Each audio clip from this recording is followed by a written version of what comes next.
Schweizer Stars. Und nochmal ein. Der Wecker geht viel zu früh, er muss am 7. wieder aufstehen. 2 Stunden zu früh, dass ich die 9 ins Geschäft kann. Ich will nicht zurück, aber heute ist der grosse Tag. Social Anxiety, yeah! Stecken im Verkehr, jeden Morgen wieder das Gleiche, weil vorne einer meint, er muss wieder schleichen. Ach, wie schön ist es doch, wieder zurück ins Büro zu gehen. Schaff von 9 bis 5, Dami muss wieder bügeln. Schluss mit Homeoffice, ich bin wieder zurück im Büro. Und ein Meeting weg, jedem Pipifax ist lässig.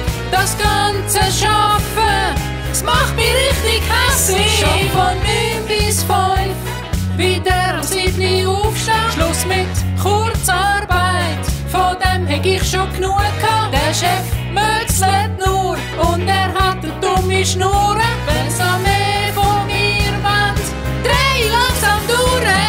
Was hast du am Wochenende gemacht? Ja, das Übliche. Das Wetter war auch nicht so gut, gell? Ja. Ich schwätze mit Leuten, als würde es mich interessieren. Ich mach mein Happy Face, ich muss Geld verdienen. Aber ich schwöre, der Kapitalismus fuckt mich ab. Ich brauche das Grundeinkommen.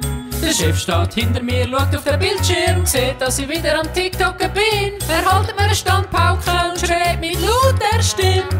Du schaffst von 9 bis 5, die Zeit bleibt am Abend länger. Schluss mit dem Tuk-Tuk, du schaffst so langsam, bist ein Berner. Und dass ich dich nie vor 10:30 sehe, ist gespässig. Deine Arbeitsmoral, die macht mich richtig hässig.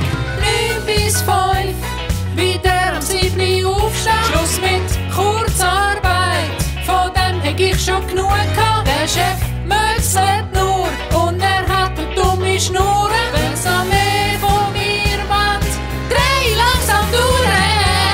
Herr Schenk, Sie wollen schon gehen. Können Sie mir noch schnell die Präsentation hier vorbereiten? Sorry, es ist 5 ab 5. Das kann bis morgen warten. Ich bin weg. Ab in Apero. Tschüssi, besser.